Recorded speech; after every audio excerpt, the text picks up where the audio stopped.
하나님 말씀은 열왕기상 6장 14절에서 28절까지의 말씀입니다.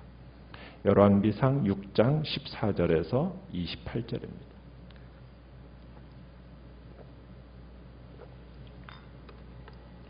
열왕기상 6장 14절입니다. 솔로몬이 성전 건축하기를 마치고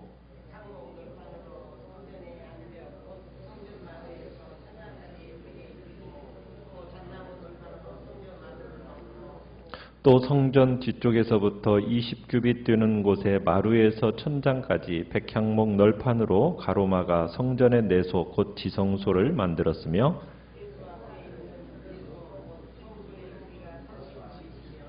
성전 안에 입힌 백향목에는 박과 핀 꽃을 아로새겼고 모두 백향목이라 돌이 보이지 아니하며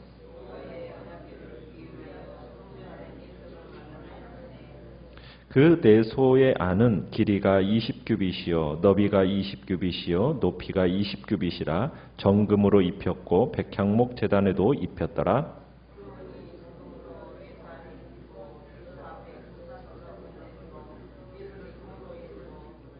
온 성전을 금으로 입히기를 마치고 내소에 속한 제단의 전부를 금으로 입혔더라.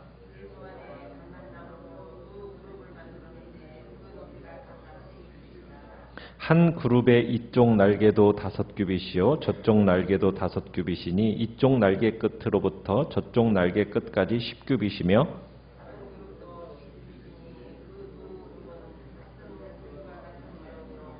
이 그룹의 높이가 10규빗이요 저 그룹도 같았더라.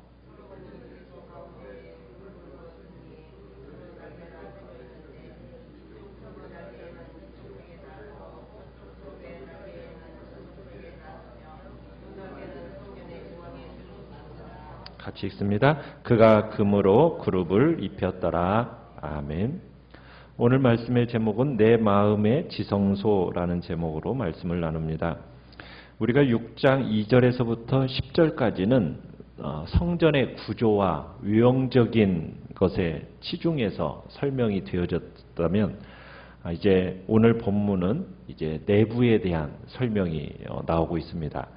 14절은 이렇게 시작을 하고 있습니다. 솔로몬이 성전 건축하기를 마치고 이렇게 표현을 하고 있는데 이 표현은 솔로몬이 성전의 외부 공사를 마쳤다라는 표현입니다. 이제 외부 공사를 마치고 나서 이제 15절부터는 무슨 공사가 시작이 되겠습니까? 내부 공사가 시작된다라는 것을 알리는 말이기도 한 거죠. 그래서 이제 관심이 성전의 내부 장식들에 이제 돌려지고 있는 겁니다. 성전의 외부의 공사의 특징이 웅장함이었다면 이제 내부의 공사는 화려함이 그 특징입니다. 자, 성전 내부 공사에 주로 사용된 재료가 무엇입니까? 자, 15절에 보면은 성전 마루에서부터 천장의 벽까지 성전의 안벽이 뭘로 만들어졌습니까? 백향목. 그 당시 최고급 목재로 알려진 레바논 백향목으로 이렇게 성전 내부의 벽이 이렇게 되었고요. 바닥은 무엇으로 되어 있습니까? 잣나무로 되어 있죠. 잣나무. 그리고 그 내부 어디에도 뭐가 보이지 않도록 했느냐? 돌이 보이지 않도록 했습니다. 돌이 하나도 보이지 않도록 전부 뭘로? 나무로 이렇게 만들어진 겁니다. 그래서 18절에 보면은 그렇게 되어 있죠. 모두 백향목이다. 돌이 보이지 아니하였다. 자, 그런데 성전은 어떻게 나누어집니까?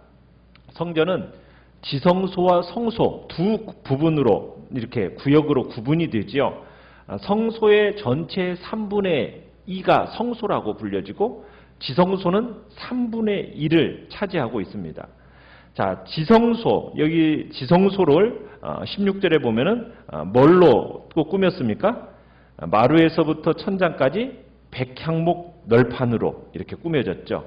자, 그 위에 무엇을 덮었습니까? 20절에 가보니까 정금으로 입혔다라고 얘기하고 있죠. 백향목 제단도 뭘로 입혔어요? 정금으로 입혔습니다. 21절에서도 정금으로 외소 안에 입혔다. 내소 안에 또 금사슬로 건너지르고 내소를 금으로 입혔다. 그러니까 성전 내부 전체가 뭘로 입혀진 겁니까? 금으로 입혀진 거예요. 그래서 22절에 그러죠. 온 성전을 뭘로 입혔다? 금으로 입혔다. 내소에 속한 제단의 전부도 금으로 입혔다. 그래서 성전의 안은 전부 금으로 입혀진 겁니다. 만들 때는 이제 벽은 백향목이고 바닥은 잣나무고 그리고 전부 금으로 입혀놓은 거죠. 여러분 성전의 내소라고 되는데 이 지성소는 무엇을 위해서 마련된 장소입니까? 19절에 보시면은 뭘 두기 위해서 성전 안에 내소를 마련했다고요? 하나님의 언약궤를 두기 위해서 마련된 장소가 지성소다라고 얘기하고 있죠. 여러분 언약궤, 법궤, 이 하나님의 궤 안에는 뭐가 들어있습니까? 세 개가 들어있었어요. 세 가지가. 첫째는 모세 당시 율법을 쓴 두 돌판, 그죠? 그 다음에 또 하나는 아론의 쌍난 지팡이, 그리고 또 하나는요 만나를 담은 금항아리. 그런데 이 솔로몬 때는요 다른 것들은 다 없고 뭐만 보관되어 있었을까요? 두 돌판만 보관되어 있었어요. 그래서 이 언약궤는 말씀이 새겨진 언약궤. 그래서 하나님의 임재를 상징했습니다. 어떻게 보면 하나님의 성전 속에서 엔진과 같은 역할을 하는 게 바로 뭐냐? 바로 하나님의 말씀이라는 거죠. 그러니까 말씀은 하나님의 임재고 하나님이 그 백성에게 힘을 주시고 지혜를 주시는 축복의 통로가 바로 하나님의 말씀이라는 얘기입니다. 에스겔 47장에 가보면 환상이 보여지는데 그 환상에는 어떤 환상이 보이자면 하나님의 전 동편에서 흘러나온 생수의 강이 점점 차서 정말 생명수의 엄청난 깊이의 강을 만들어냅니다. 그러면서 그 강이 흘러가는 곳곳마다 생수의 강이 이렇게 막 살려내는 일들을 하죠. 꽃이 피고 물고기들이 넘치고 나무가 무성해지는 그런 장면이 나와요. 그런데 그 하나님의 성전, 그 동쪽의 문지방에서부터 나오는 그 흘러나오는 물이 바로 뭐냐? 하나님의 말씀이 흘러나오고 그 말씀을 받는 마음마다 그런 인생의 엄청난 축복을 받을 것이라는 그런 환상이 보여지는 겁니다. 자, 특별히 이 내소 제단 전체에 지금 뭘로 입혔어요? 금으로 입혔죠. 성전을 치장하는데 엄청나게 많은 금이 사용이 되어졌습니다. 여러분 20절부터 22절까지 보면은 금이라는 단어를 6차례나 이렇게 사용을 하고 있어요. 그래서 성전 주제가 황금빛이라는 사실을 강조하고 있는데 이 솔로몬이 성전의 내부 성소와 지성소를 모두 금으로 장식했는데 이 당시 사용되어졌던 금은 역대기에서 보면은 역대하 3장 8절에서 성전 내부를 금으로 입히는데 얼마나 들었냐? 600달란트 들었다 이렇게 기록하고 있어요. 이 600달란트를 오늘날로 킬로그램으로 이렇게 환산을 하면은 24,400kg이에요. 그러니까 24,400kg이라는 어마어마한 이 금으로 이 안을 전부 도배를 해놓은 겁니다. 우리는 모세가 오래전에 성막 기구들을 모두 금으로 만들었던 것을 기억해요. 그걸로 금으로 치장했었죠. 그 기구들이 금으로 이제는 장식된 집에 지금 안치가 되는 겁니다. 자, 금이 상징하는 바가 뭘까? 하나님의 순결하심, 존귀하심, 영원하심 이것을 상징하고 있습니다. 그러니까 다양한 금 기구들이 가득하고 순금으로 화려하게 치장된 성전은 여호와 하나님, 위대하신 여호와 하나님이 거하시기에 적합한 곳이다 라는 어떤 그런 상징적인 의미가 바로 이 금으로 치장되어져 있는 성소와 지성소를 이제 얘기하고 있는 겁니다. 자, 지성소에 이제 23절에 가보시면은 지성소의 가장 중심에는 뭐가 있습니까? 그룹이 있죠. 그룹. 두 그룹. 얼마나요? 10규빗이라고 그러는데 10규빗이라고 하면은 4.5m, 4.5m의 이 높이입니다. 높이. 그럼 굉장히 큰 거죠. 4.5m나 되는 이런 그룹 둘이 날개를 펴고 있어요. 그 날개가 얼마씩이라고요? 5규빗이라고 그러고 얘기하고 있죠. 5규빗이라고 하면은 2.25m 정도 됩니다. 둘을 합히면은 4.5m. 그럼 두 그룹의 날개의 길이를 모두 합하면은 몇 미터가 되겠어요? 9m가 되는 거예요. 지금 지성소 안이 몇 규빗인데 20규빗이에요. 그러면은 9m거든요. 그러니까 이 방 전체를 이 두 그룹의 날개가 쫙 펼치고 있는 것으로 차지하고 있는 겁니다. 여러분, 이 그룹이 처음 나왔던 때가 언제죠? 에덴 동산에서 이제 범죄하고 나서 쫓겨난 이후에 누가 하나님께서 그룹들을 두시면서 뭘 보호하게 하셨어요?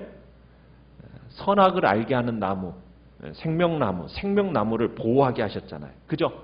그러니까 에덴 동산의 입구를 딱 막으면서 에덴을 보호했던 그룹들처럼 성전 안에 안치된 이 법궤를 보호하는 기능이 바로 이 그룹들의 기능이라는 얘기입니다. 더 나아가서 이 그룹들은 성경에서 보면 마치 하나님의 마차의 역할을 한다고도 얘기해요. 그리고 심지어는 하나님의 보좌를 상징한다고도 하죠. 한 가지 확실한 건 뭐냐면 성전에 하나님의 임재가 함께한다는 거예요. 하나님의 언약궤가 머무시기로 작정한 것. 그 머물러진 곳에 하나님 자신도 머물겠다라고 작정하신 거예요. 그리고 이 그룹들을 예배하게 하기 위함이 아니에요. 여러분, 우리는 천사를 예배하지 않습니다. 그죠? 천사라는 존재, 이 그룹이라는 존재는 우리가 섬기라고 된 존재가 아니에요. 그러면 하나님이 왜 이 그룹의 형상을 왜 만들어 놓으셨겠어요? 그들의 섬김을 배우라는 거예요. 섬김을. 여러분, 이 그룹들은 날개를 편 상태로 지속적으로 하나님을 보좌하고 섬기는 자세를 취하고 있습니다. 이처럼 하나님을 섬기고 보좌하는 천사가 날개를 펴고 지속적으로 거기에 서 있다라는 것은 우리로 하여금 하나님을 섬기는 우리의 자세가 어때야 하는가, 이것을 교훈해주고 있는 겁니다. 여러분, 히스기야 왕 때 이방 군대에게 예루살렘이 다 포위됐었잖아요. 그죠? 아수르 군대에 의해서. 그때 천사 하나가 내려와 가지고 그 당시에 그 아수르 군대를 전부 죽였어요. 몇 명이나 죽였죠? 18만 5천 명을 하룻밤에 싹 쓸어버렸습니다. 여러분, 이게 누가 할 수 있는 일이에요? 천사 하나가 할 수 있는 능력입니다. 적군을 하룻밤에 전멸시킬 수 있는 그런 막강한 능력이 천사에게 있다라는 거예요. 그런데 이 천사조차도 누구에게? 살아계신 하나님 앞에 엎드려 경배하며 섬긴다면 그 만군의 하나님을 우리가 함부로 대하거나 그 하나님을 향하여서 우리가 어떠한 마음의 자세로 섬겨야 될까? 정말 겸손함으로 섬겨야 되지 않겠느냐? 이것을 우리에게 보여주고 있는 겁니다. 그러니까 우리가 아무리 세상에서 유명하고 화려하고 그런다 할지라도 주님 앞에 우리가 내세울 게 있어요, 없어요? 아무것도 없는 거예요. 하나도 없습니다. 우리는 단지 하나님의 종일 뿐이라는 거. 그걸 우리들이 항상 기억하면서 우리가 하나님 앞에 나올 때는 세상의 어떤 계급장 그거 아무 쓸모가 없는 거예요. 다 내려놓고 다 떼고 그 섬기는 자리가 어디더라? 바로 성전이다라는 것을 우리로 하여금 가르쳐주고 있는 거죠. 사실 성전의 내부는 사람들에게 공개되지 않는 곳입니다. 여러분, 사람에게 공개되지 않는 곳은 사람이 어떻게 하기가 쉽죠? 그냥 적당히 하기가 쉽지 않습니까? 그런데 솔로몬은 하나님과의 이 관계가 다른 어떤 것보다도 중요하다는 것을 잘 알고 있었기 때문에 이 지성소를 가장 소중하게 여기면서 특별히 심혈을 기울여서 만들었어요. 마찬가지로 우리 성도들도 겉모습에 치장하는 것보다도 어디에 우리의 마음을 많이 둬야 된다고요? 하나님과의 관계. 내 마음이 바로 뭐예요? 하나님의 성전입니다. 성전인 하나님의 성전된 이 마음을 가꾸는데 내면, 우리의 심령을 정말 진실과 경건으로 가꾸는데 힘써야 된다는 거예요. 그걸 우리에게 가르쳐주고 있는 거죠. 그렇게 가꾸어지는 그 심령의 성전을 하나님은 세상의 어떤 것보다도 귀하게 여기신다는 것을 우리에게 말씀해주고 있는 겁니다. 여러분, 복음서에 가보면 예수님이 그렇게 악하게 보고 책망한 사람들이 누구입니까? 바리새인들과 서기관들이었어요. 종교 지도자들이었어요. 왜 그렇게 그들을 향해서 하나님이 책망하셨습니까? 화 있을진저 외식하는 서기관들과 바리새인들이요, 회칠한 무덤 같다. 겉으로는 아름답게 보이나 그 안에는 죽은 사람의 뼈요 모든 것이 더러운 것이 가득하다. 겉으로는 그럴듯하다는 거죠. 그런데 그 속은 어떻다는 겁니까? 겉으로는 경건한 척 하는데 속은 하나님과 아무 상관이 없는 온갖 더러운 탐욕과 죄악으로 가득 채워져 있다는 거예요. 그러니까 주님이 보실 때 얼마나 오죽이나 역겨우셨으면 회칠한 무덤과 같다라고 표현을 하셨겠어요. 우리의 세상은 자꾸 눈에 보이는 것, 그것을 절대시하는 세상입니다. 오늘 이 시대를 살아가면서 하나님은 어떻게 보면은 우리의 속을 다 드러내고 있는 시대를 지금 우리에게 살아가도록 하고 계시지 않나 우리는 보고 있어요. 교회 앞에 나오면, 다 교회에 나오면 믿음이 있는 사람처럼 여겨져요. 그러나 이제 진짜 믿음이 있는가 없는가는 이 시대 속에서 결정이 날 거예요. 모이지 못하는 시대 속에서 혼자 집안에 있어야 되는 그런 상황 속에서 정말 하나님 앞에 나 스스로 제대로 서 있는가, 과연 나는 믿음이 있는 존재인가를 스스로 점검하는 시대가 되었다는 얘기입니다. 우리는 하나님 앞에서 우리의 속사람, 하나님과의 관계가 내가 정말 살아있는 하나님과의 관계 속에서 살아가고 있는가, 우리는 점검해야 된다는 얘기입니다. 베드로 사도는 얄팍한 악한 세대를 향하여서 뭐라고 얘기했습니까? 어디를 단장해야 된다고 얘기했습니까? 너희 단장은 머리를 꾸미고 금을 차고 아름다운 옷을 입는 외모로 하지 말고 오직 마음에 숨은 사람을 온유하고 안정한 심령에 썩지 아니할 것으로 하라. 이는 하나님 앞에 값진 것이니라.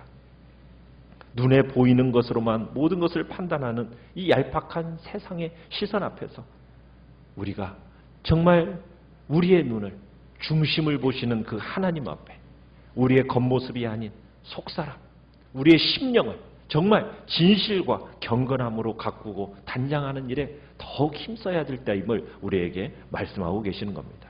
이것이 하나님의 보시기에 금보다도 더 귀한 보배라는 겁니다. 하나님은 예수 그리스도의 신부로서 우리가 단장되기를 원하시는 겁니다. 그 심령이 단장되기를 원하시는 겁니다. 신실한 성도들로서 예수 그리스도의 거룩하고 순결한 신부로서 우리가 나타나기를 원하고 계시는 것입니다. 이 시대가 바로 지금 주님 앞에서 그러한 모습으로 준비되어지기를 간절히 바라고 있다는 것. 오늘도 우리가 이걸 생각하면서 우리의 심령을 주님 앞에서 다시 한번 새롭게 하시면서 하나님과의 관계, 정말 하나님과 교제에 우리의 마음을 더욱 힘써 들여가 말씀과 기도로 영혼을 단장하는 복된 하루가 되시기를 간절히 축원합니다. 말씀을 생각하면서 기도하시고요. 연약한 우리의 지체들을 위해서 기도해 주십시오. 특별히 참으로 코로나19 사태로 더 이상 이렇게 힘들어하고 또 고통 가운데 있고 또 죽음을 향한 두려움 속에 살아가는 이 나라 이 민족 그리고 온 세계와 열방 하나님 긍휼히 여겨달라고 다시 한번 새롭게 되는 회복의 역사를 놓고 우리 합심해서 같이 기도하겠고